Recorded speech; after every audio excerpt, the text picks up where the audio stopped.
Il est 22h55 sur Europe 1. Et nous accueillons maintenant Amélie. Bonsoir Amélie. Bonsoir. Bonsoir. Euh, C'est Olivier, moi. Enchantée. Enchanté. D'où nous appelez-vous C'est un Amélie? peu. Alors, j'appelle de la Haute-Loire Oui, et je venais pour raconter un peu mon histoire parce oui, que, bon, il y a certaines personnes qui la connaissent, bon, parfois quelques inconnus qui s'arrêtent et qui tendent l'oreille et souvent c'est mon entourage proche qui malheureusement tous les jours vivent une situation assez difficile et délicate parce que je suis atteinte actuellement de crise de tétanie à cause de mon lourd passé. Et donc, c'est très difficile pour eux de me voir souffrir tous les jours. Donc, pas toujours évident. alors, vous voulez donc me parler de votre histoire, Amélie. Tout à fait. Vous avez déménagé il y a 4 ans, c'est ça? Tout à fait. J'ai déménagé il y a 4 ans en Haute-Loire. Oui, Euh, on va dire, à partir de mes 19 ans à mes 20 ans, je suis quand même restée en Belgique. Mes 20 ans, même pas. Mes 23 ans. Je suis restée en Belgique, en fait, aux côtés de ma mère, après d'être sortie de ce cauchemar. Et il y a 4 ans, en fait, j'ai découvert mon compagnon en France, qui vient oui, de la Haute-Loire. oui, Et donc, j'ai décidé de déménager et donc de fuir un peu la situation très difficile oui. de la Belgique, De la qui est Belgique. très Et complexe. que se passait-il en Belgique? Que fuyez-vous quand vous êtes comme ça en Belgique? En, en fait, j'ai fui des problèmes causés par ma famille. Juste le fait, en fait, de vivre en Belgique, c'était très lourd au bout d'un moment. Moi, avant de rencontrer mon compagnon, je voulais aller en Espagne, carrément. Donc, retrouver la vraie famille de ma mère, parce que ma mère a été adoptée, enfant adopté. Oui. Et donc, j'espérais retrouver ma vraie famille. Mais bon, j'ai eu un merveilleux compagnon. Je suis heureuse d'être tombée dessus. Donc, finalement, ma route s'est arrêtée à mi-chemin. Mhm. Donc, en fuyant la Belgique, j'ai fui tous les problèmes, en fait, tout ce qui m'a marqué, euh, les soucis de vie, d'enfants battus, que ce soit physiquement que mentalement, jusqu'à mes 19 ans. C'est vague, hein, l'âge où ça a commencé, mais c'était depuis toute petite jusqu'à mes 19 ans. Je n'ai pas pu partir avant, sachant que l'âge légal, normalement, c'est 18 ans. Hein, Oui, et oui. qu'on peut choisir. Hein. Mais là, il n'y a pas eu de possibilité. Donc, on me détenait avec des choses jusqu'à mes 19 ans. Voilà, c'est...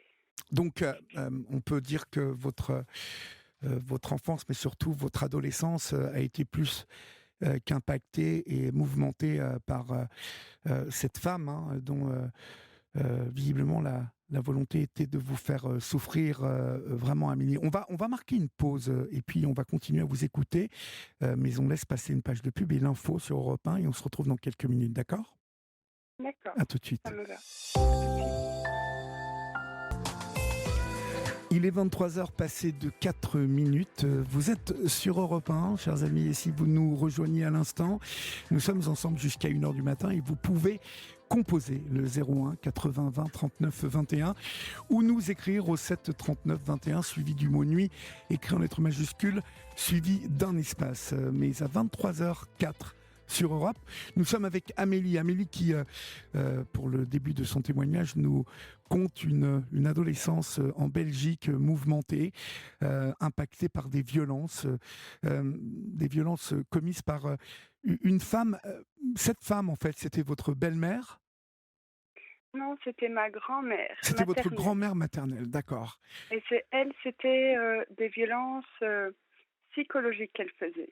J'avais mon père jusqu'à l'âge de 8 ans, ma mère me dit 12, mais j'ai un problème malheureusement comment on dit, de perte D'accord. de mémoire Ah, due à la violence des faits. oui, oui. J'ai fait des, comment, J'ai occulté beaucoup de choses, Oui, hein, parce que vu la violence, ben, c'est pas toujours évident. Elle me dit que c'était jusqu'à mes 12 ans. Et donc, mon père me battait physiquement. Donc, j'ai eu des deux côtés. Donc, c'est pas toujours évident. pourquoi la violence est au cœur de cette famille? Il y a de l'alcool, il y a quelque chose de particulier qui les amène à être comme cela? Des non-dits. Ce n'est pas du tout une famille du côté de ma mère soudée. Il y a beaucoup de non-dits et il y a beaucoup, comment dire, d'enjeux et tout.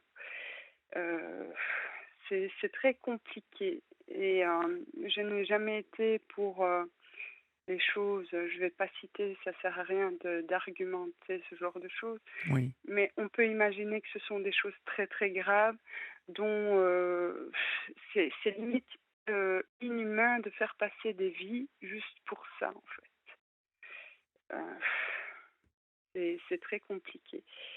Et donc, oui, ma grand-mère a réussi à nous retirer de ma mère oui, vers l'âge de 12 ans, d'après ma mère. Moi, j'ai toujours eu l'impression que c'était 8 ans, comme quoi la mémoire peut être défaillante quand quelque chose est très grave et avancer les choses. Euh, et donc, j'ai toujours eu l'impression d'être le vilain petit canard à partir de ce moment-là, parce qu'elle oui, me rabaissait sans cesse, désolée. Et j'étais tellement effrayée que je finissais par m'enfermer dans la chambre qui m'était destinée, oui, parce que j'avais même peur de l'entendre respirer ses talons, en fait. J'attendais le soir, donc à un moment j'étais obligée de descendre pour manger avec eux, parce que sinon j'étais punie, parce que c'est une personne très bourgeoise. oui, Donc si c'était pas fait, ben oh là là, c'était encore de ma faute et tout, sans chercher à comprendre pourquoi je souffrais autant. Et du coup, j'allais manger ce repas avec la boule au ventre. J'essayais de lancer deux, trois conversations, mais tout de suite on me ramenait à ma propre place. Euh, C'était très compliqué. Donc, dès que c'était fini ce repas, donc en journée, je restais enfermée. Le soir, je restais enfermée. Et quand tout le monde dormait, je prenais le temps d'aller grignoter dans le frigo parce que j'avais rien mangé la journée. oui, oui. C'était très compliqué. J'allais même plus aux toilettes. Ça, c'est très grave. Je n'allais plus aux toilettes et je ne faisais plus ma toilette. Je me retenais. Et c'est comme ça que j'ai déclenché des cystites et tout. Pourquoi vous ne faisiez plus votre toilette? Parce que j'avais peur d'elle. J'avais peur d'elle, donc ça allait jusqu'à me retenir. J'étais dans le noir, en dessous du lit, ou dans le lit, ou dans le coin de l'armoire, dans Oui, la penderie. Donc c'était vraiment... parfois, elle venait parce que elle me traitait de sale un bambin ou des mots bien de son vocabulaire. Et elle tapait comme une hystérique sur la porte en se plaignant vraiment des choses horribles que je finissais par me retenir de respirer, oui, pas qu'on m'entende. Mais il n'y a pas que ça qu'elle faisait. Il y a aussi le fait que pendant ces réunions, parce que je me souviendrai toujours, il y avait des réunions où des gens venaient de son entourage. oui, oui, Et pour moi, c'était un peu un moment de relâcher, de se dire, bon, il y a des gens, elle va pouvoir changer un peu d'image parce qu'elle, c'était son image avant tout.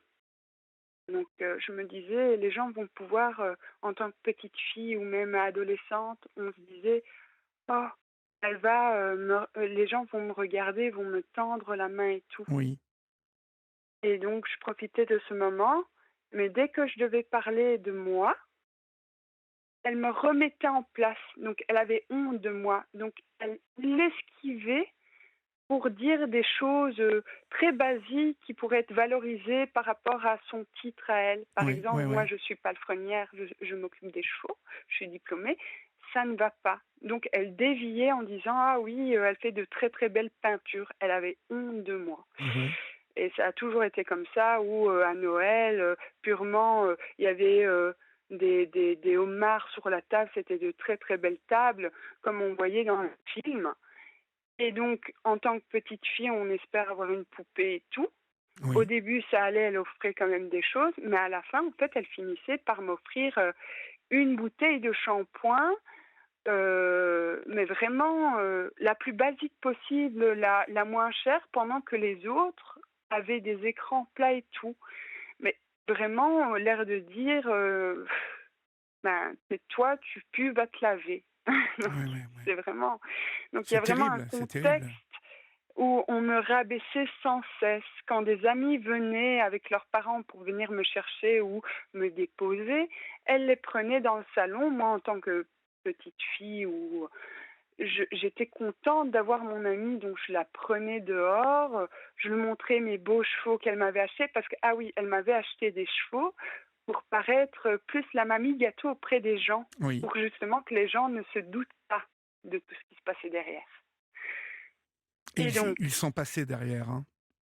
mais oui. Ouais, malheureusement. Et donc, heureusement que les parents de mes amis me connaissent bien et savent euh, la personne gentille que je suis, parce qu'elles les prenaient quand j'allais voir avec mes amis mes chevaux, parce que bah, forcément c'est le moment agréable, on a un peu, en tant qu'enfant, on a envie de se libérer, de s'évader de tout ce qui pèse, donc c'est le moment le plus agréable. Et Mhm. ben, elles les prenaient, elles les invitaient de côté. Et je voyais souvent les parents de mes amis sortir, mais tout blanc, tout pâle.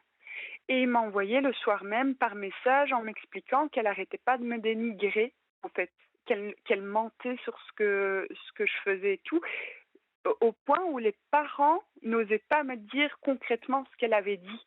Mais les premières phrases qui me disaient, c'est: si tu as un problème, téléphone-moi, on vient te chercher tout de suite. Donc, c'est que vraiment, elle a dû dénigrer au point de... C'est très grave parce que d'un côté, j'ai perdu ma mère parce qu'on lui a fait des pressions. Oui. Je me retrouve chez cette femme à subir des choses parce que jusqu'à mes 19 ans, parce que du coup, moi, qui suis très attachée à mes animaux et tout, je ne pouvais pas partir sans.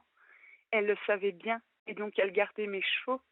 Le jour où j'ai voulu me libérer avec ces chevaux-là, euh, j'ai été les chercher, je me souviendrai toujours, j'ai mis en place les choses. J'ai été chercher ces chevaux-là. Et quand je suis passée dans la cour, je l'ai vu sortir et je tremblais. Et donc, de peur, j'ai commencé à lui mentir et je lui ai dit: oui, mais je vais les mettre dans la pâture plus loin. Et elle a compris tout de suite le jeu.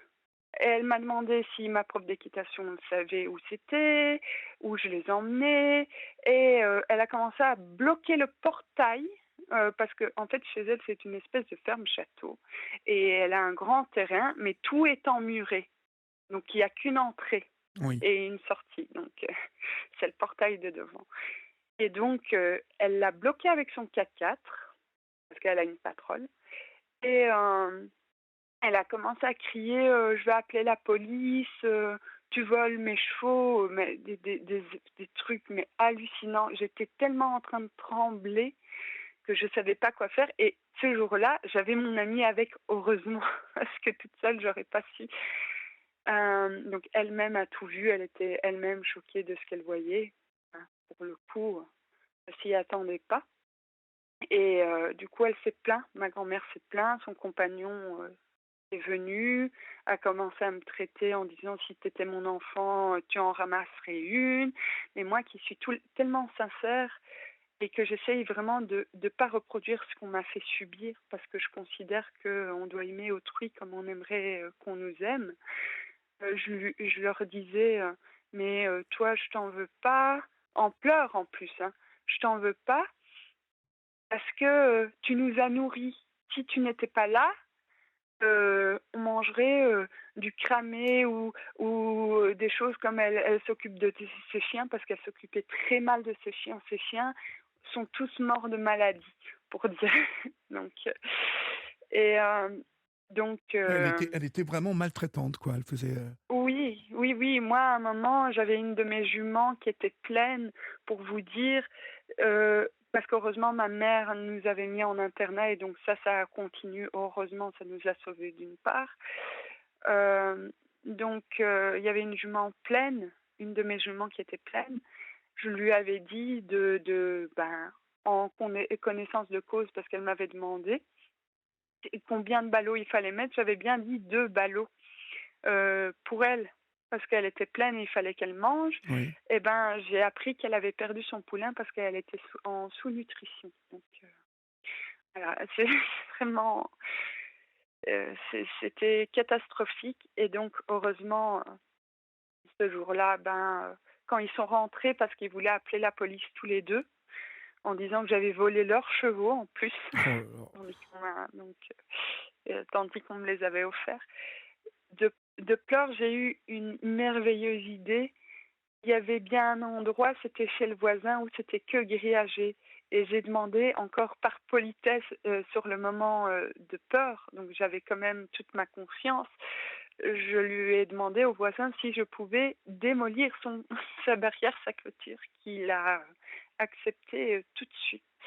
Et donc c'est à partir du moment où j'ai passé sa barrière et que je suis sortie avec mes chevaux que la libération s'est vraiment faite, en fait, de toutes ces années de souffrance enfermée dans cette abomination de ferme, quoi.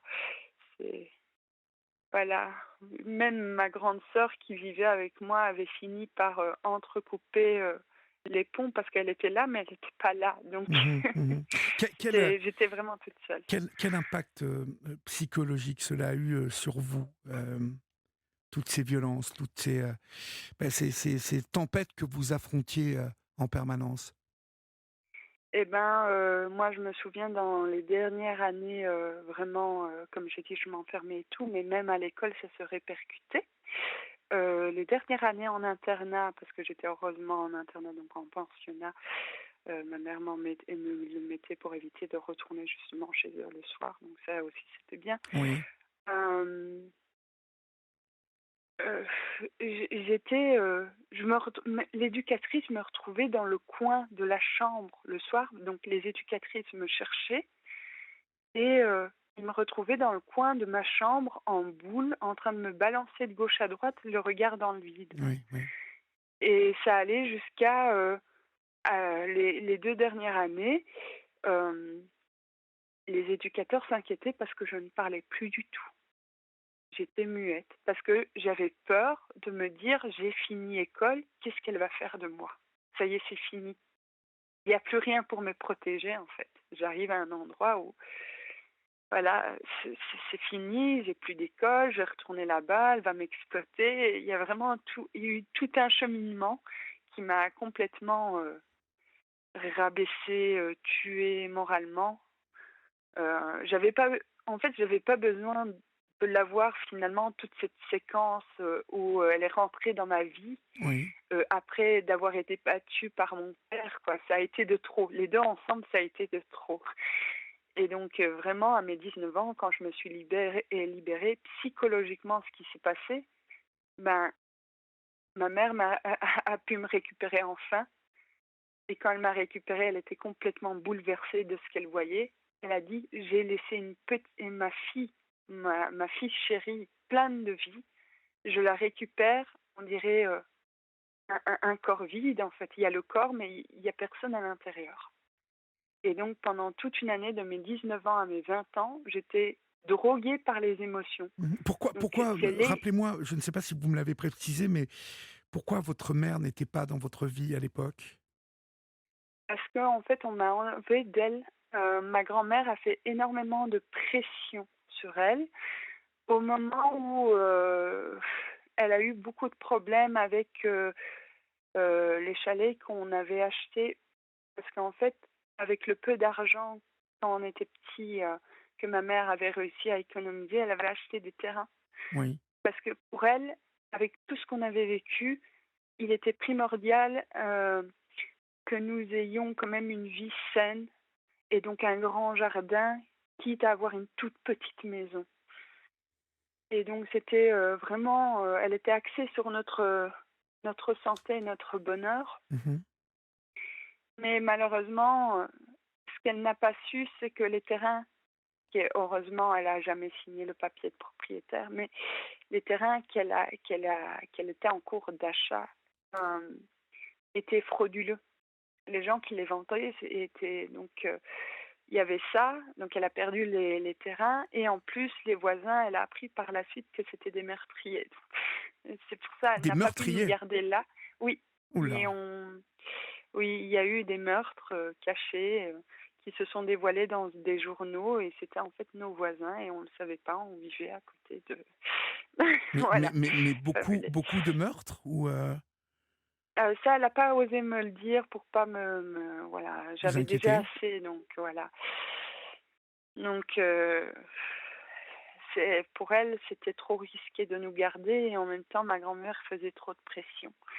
Donc, elle a cédé, quoi. Et je me souviens que ce jour-là, quand j'ai appris qu'elle ne pouvait pas venir nous chercher, c'est à ce moment-là que je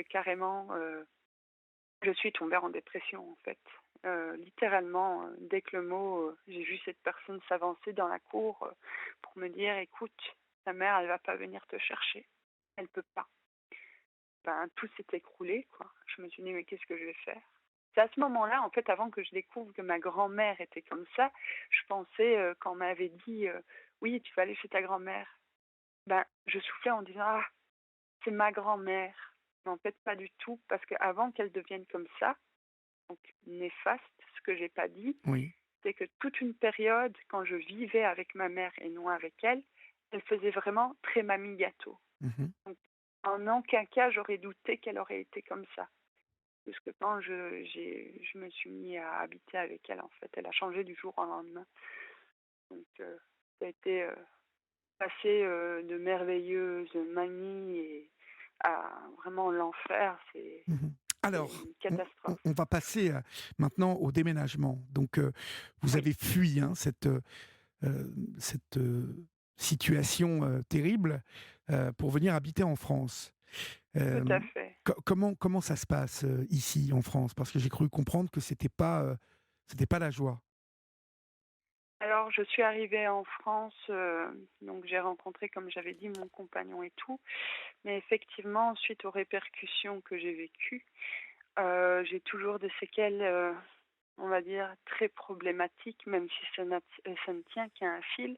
C'est que je suis phobique, je suis devenue phobique avec tout Oui, ça. oui, Des gens que je pourrais apprécier ou qui me reconnaissent, donc c'est même pas avec les inconnus, c'est bien spécifique aux gens qui, qui peuvent m'aimer, en fait, tout compte fait, c'est la peur d'être trahi, la peur du jugement et tout. Et donc, dès qu'il y a quelqu'un qui me tend la main et qui est inconnu et que j'ai pas eu le temps de le connaître ou quoi, oui. je fais des crises de tétanie, mais énormes. Ça va jusqu'à, si je me promène dans la rue, j'ai peur de croiser des gens que je connais. C'est vraiment ça. Me dire, oui, ils vont me juger, ils vont. Parce que j'ai du mal à me défaire du jugement parce que j'ai vécu que ça. Et donc, ça m'arrive encore d'entendre, imaginer ces voix, en fait, de moquerie et tout qui me poursuit. C'est très désagréable. Donc, du coup, je suis en incapacité de travail parce que tout ce que je fais à l'extérieur, ben, est rythmé par ce désagrément Oui, par horrible. cette peur, permanente, en fait, hein? Oui, tout à fait. Et Tout à fait. donc comment ça se passe en France avec le voisinage, en fait? Est-ce que vous arrivez à vous faire des amis? Vous arrivez à tout de même, vous faire quelques relations? Eh ben, à part mon compagnon, les gens c'est ça qui est le plus terrible, sont attirés par moi et veulent devenir amis avec moi. Eh ben, même si moi j'ai envie, ben ça me freine, j'y arrive pas et du coup je passe mes journées seule. Et même quand je vais voir parce que aujourd'hui, j'ai deux merveilleux poneys. J'ai perdu mes chevaux dans des circonstances très tragiques, mais j'ai sauvé un petit poney d'un marchand aux chevaux.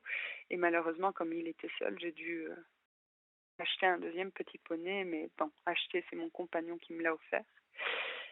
Et du coup, pour aller les voir, je suis obligée de faire un grand détour par la voie verte Oui. parce que j'ai peur de croiser une voiture et dans cette voiture, peut-être qu'il y a quelqu'un qui me connaît, qui me voit sur le moment et qui peut juger mon physique ou quoi.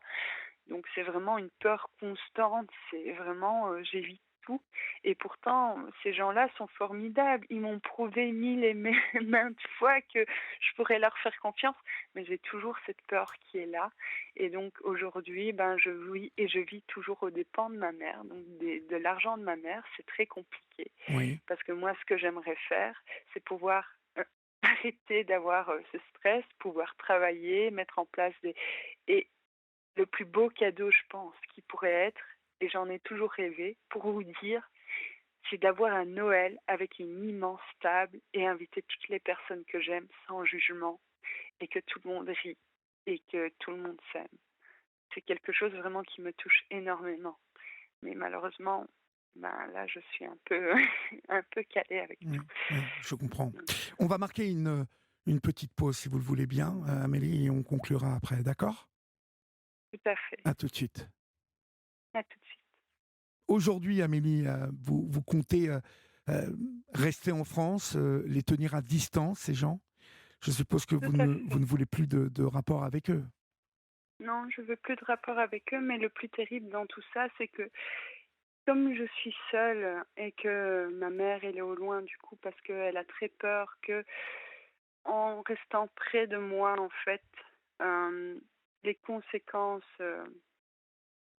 parce qu'elle a des non-droits, hein, les conséquences de ce qu'elle vit tous les jours pourraient répercuter sur moi, donc j'ai plus que mon compagnon et donc ça m'arrive de temps en temps, de prendre des nouvelles de ma sœur ou de ma marraine, mais je sais ben, de ma marraine, qui est ma tante en réalité. Mais j'ai du mal, parce qu'en fait, j'ai pas de famille et donc je pense que si tout s'arrange, mais oui, au bout d'un moment, je vais couper les ponts parce que je vais me rendre compte que c'est l'espérance de pas être seule, quoi, vu que voilà. Mais, aujourd'hui, vous avez tout intérêt à rester en France. Votre compagnon est belge ou français? Français, il est français. Français, d'accord. Donc, bon, peut-être que vos chevaux vous manquent, mais il sera toujours temps de reconstruire ici, en fait. Mais tout à fait et c'est ce que je pensais faire, c'est reconstruire. Ici, j'avais, justement, pour me soigner et tout, demandé, mon numéro donc de CPAM pour, pouvoir, ouvrir, une assurance maladie. Oui. Mais ils font traîner et donc il y a beaucoup de choses, donc il y a beaucoup de problèmes pour le moment au niveau de l'administration. Mais je garde foi, ça s'arrange. Ouais, ouais, ouais, bah, je me doute. Et que ma plus grande peur, en fait, c'est qu'on m'expulse de la France, quoi. Mais je pense pas que ce sera le cas. Je croisais les doigts. Mais pourquoi voulez-vous qu'on vous expulse de la France? Enfin? Parce que on a déjà, il y a quelqu'un qui a déjà dit ce genre de choses à ma mère et justement qui fait partie de l'administration Mais non, française. mais ne Et vous donc, inquiétez pas là-dessus. Vraiment, mais oui. franchement, Et j'ai heu, peur de tout, hein. Je vous mais avoue oui, oui, qu'avec tout là ce que j'ai c'est vécu, votre tête qui vous raconte un peu mais oui, des choses, voilà, il faut quand même, garder raison, comme, on dit et tout à fait. franchement, bon voilà, la France, est une terre d'accueil où, vous devez, garder, espoir, de reconstruire votre vie, tranquillement et Mais oui. justement dans un pays, où, bah, ce qui est assez étonnant, c'est que vous ne m'avez pas parlé de justice. Vous ne les avez jamais mis en justice, ces gens-là? Ma mère si, mais par rapport à ma mère, moi je veux pas de vengeance ou autre. Ça m'intéresse pas parce que j'ai bien appris à mes dépens en voyant ma mère, Oui, elle a fait des dossiers, elle a envoyé, mais justement comme, ma grand-mère a un pied derrière, ben, les dossiers ne sont jamais arrivés et donc il y a eu beaucoup de magouilles et tout et je vois ça et je dis: «J'ai pas envie en fait d'être de nouveau, dans ce cercle infernal. Tout ce que je veux, c'est qu'ils restent de leur côté et que moi, on me laisse tranquille et que j'essaye de reconstruire ma vie, mais qu'ils ne mettent pas qu'ils viennent pas détruire ce que je construis». Donc, un peu en clair, faites ce que vous voulez, mais restez de votre côté. Mais Mmh. voilà, je vous veux pas de mal, en fait, du moment que vous me laissez faire ma vie Ouais, et ouais, que vous ouais. Vous disparaissez. ne voulez plus entendre Voilà, parler, de ces tout à personnes. fait. Bon, très bien, c'est une sage décision. On vous embrasse bien fort en tout cas, soyez la bienvenue en France, et vous allez y rester tranquillement et reconstruire tout ça, d'accord? D'accord. Et puis, Il y a que ça à bon courage à vous faire. en tout cas, hein. Merci beaucoup. Merci Amélie, bonne soirée. Bonne soirée également.